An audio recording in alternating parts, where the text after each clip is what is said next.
The discussion around the advent of HIV and its devastating impact didn't escape this conundrum of race. There was this whole notion amongst white people that blacks in general either are or were promiscuous, which fed into the narrative that this was, the fact that HIV was being seen as a black disease was actually a white attack on the black persona. I hope as I go on, you'll realize why I'm starting where I'm starting. So when someone like President Thabo Mbeki, for example, was coming up with all that resistance against HIV causing AIDS, you have to understand it in the context of him seeing this as part of the general white attack on black people, this whole notion that black men can't keep it in the zip.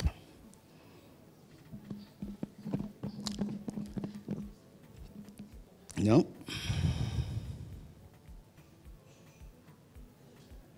So, for example, if you look at America, the initial discourse was that HIV was a non-heterosexual sexual activity-induced disease.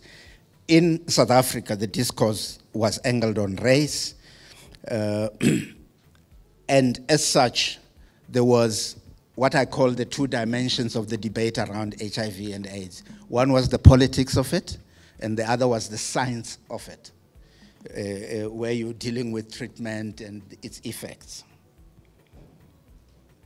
So in that whole politicized, race-obsessed debate, enter the media,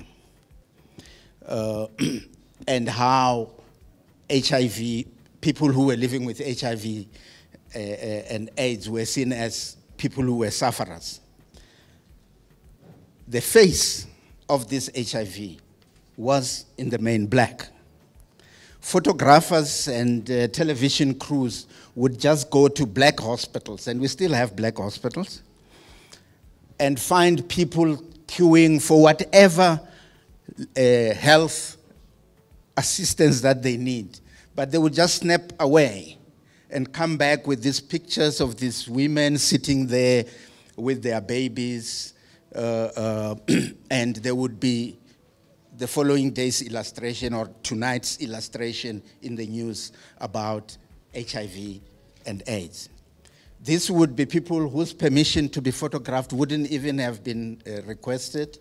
Whether they are living with HIV and AIDS or not, it wasn't an issue. They were black, they were sitting in a hospital, so what else could they be there for?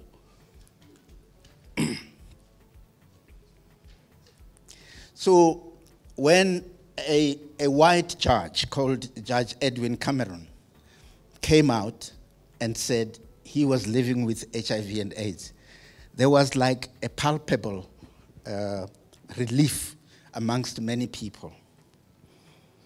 So in trying to move the debate around this issue, Judge Cameron became the new face of HIV.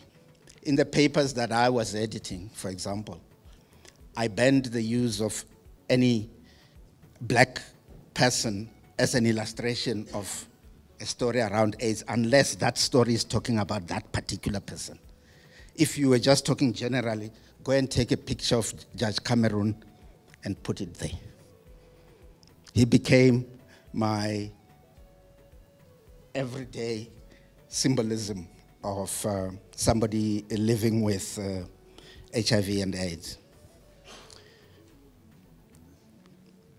So any photographer who worked for me, for example, knew that they can no longer just go to a hospital and come back with pictures and say this can be used as illustration of AIDS. They would have to show me even the permission from that person who says, yeah, indeed, I grant permission for the picture to be taken.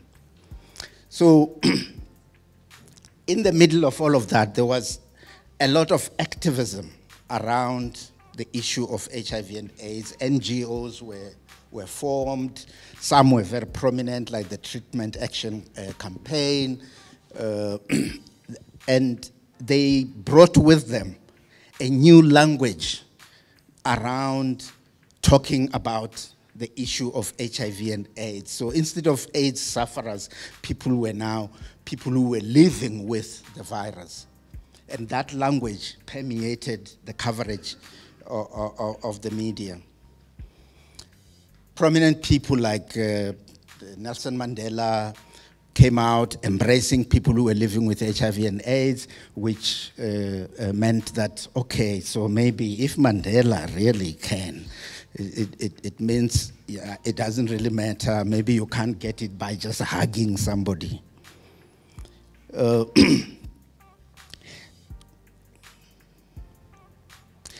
So a few years ago, Dr.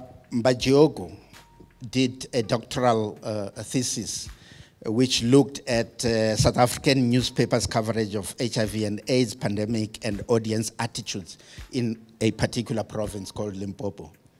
And in that thesis, he got his doctoral, his PhD for it.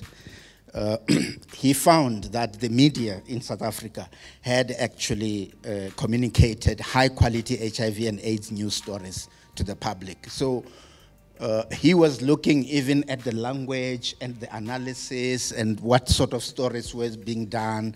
And I hope the organizers here will hand out this thing so that we don't have to go through the actual findings one by one. But in essence, he found that the South African media had done well in its coverage of HIV and AIDS.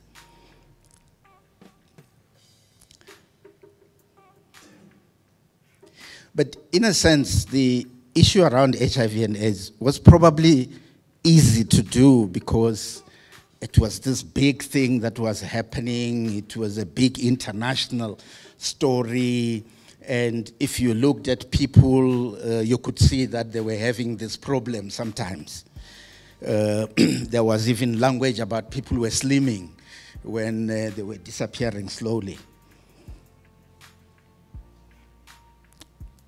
But the issue that we are confronted with here, which is what my brief was, what is it that we can learn from what South Africa did, the South African media did around HIV and AIDS coverage in relation to the debate around infertility? Infertility is private and personal. And the prejudice that we're trying to deal with, it's directed mainly towards women.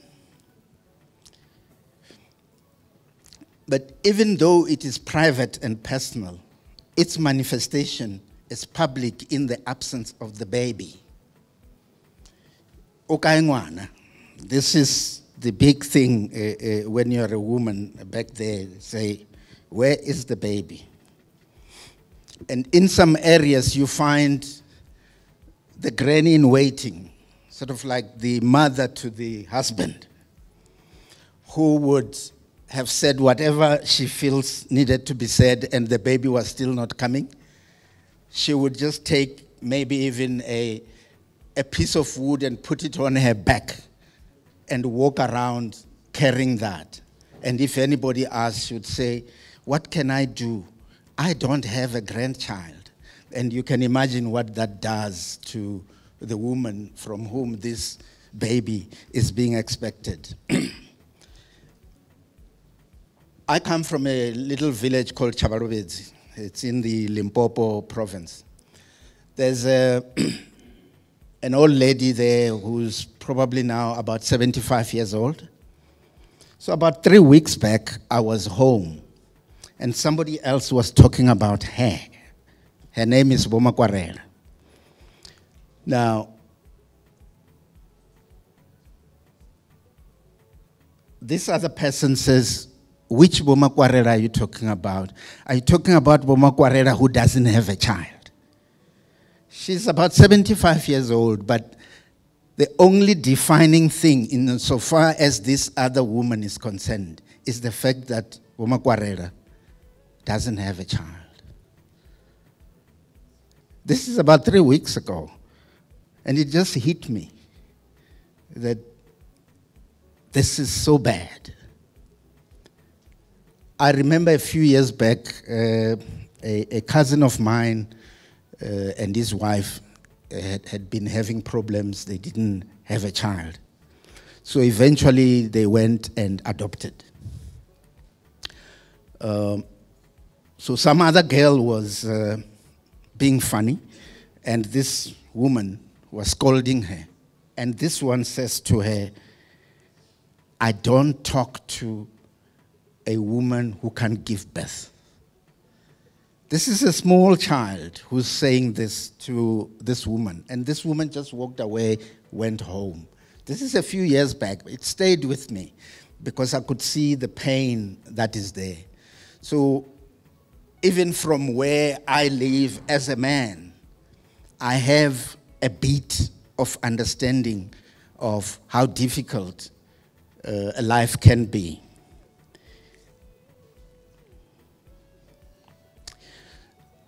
So the media's role in this instance would be limited to discussions around the causes of infertility and societal attitudes. But as I was saying last night, the faces are far in between that you need to tell the story.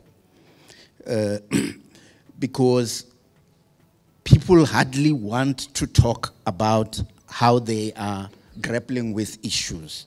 And that is why what Mulatelo has done, which is the documentary that I'm told will be shown when I finish speaking here and we finish with this afternoon's session.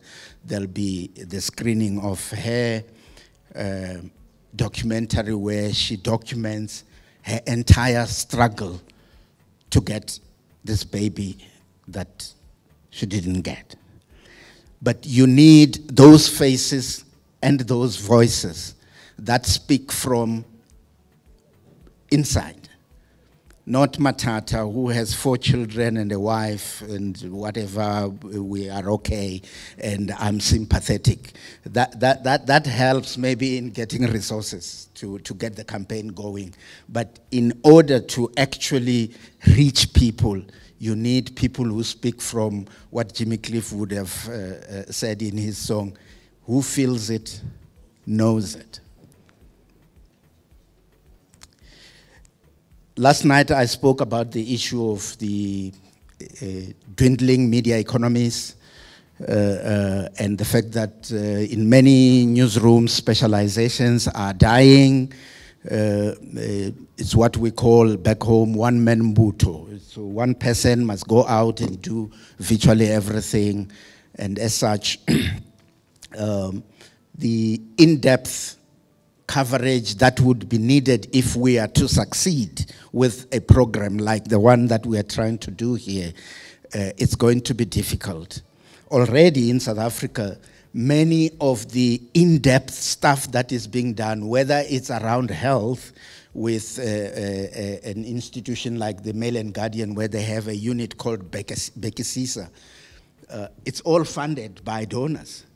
Amabungane, which is an investigative unit that has been responsible for all the political coverage that brought Zuma down, all of that work, it's funded by donors. The publications themselves can no longer afford long-term investigations that take 2 months, 3 months, sometimes 6 months. They don't have the money. So this is, I suppose, where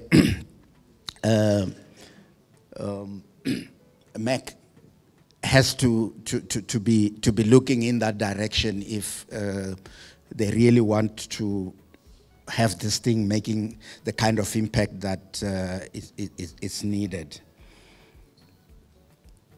The legacy media of print and television, it's still important, but in the main, I think concentration has to be on radio to reach people who can't go online. And then the online versions that are there, that create networks that allow people to come out and speak without even identifying themselves. Those are the areas where investments, I think, would need to go. I also think that sex education at school and the kind of biology lessons that go beyond the bees and the flowers, but which emphasize the complex process of conceiving and the survival of a fetus in the womb for 9 months, and then safe delivery. I think it's important that that education happens at school from a very young age.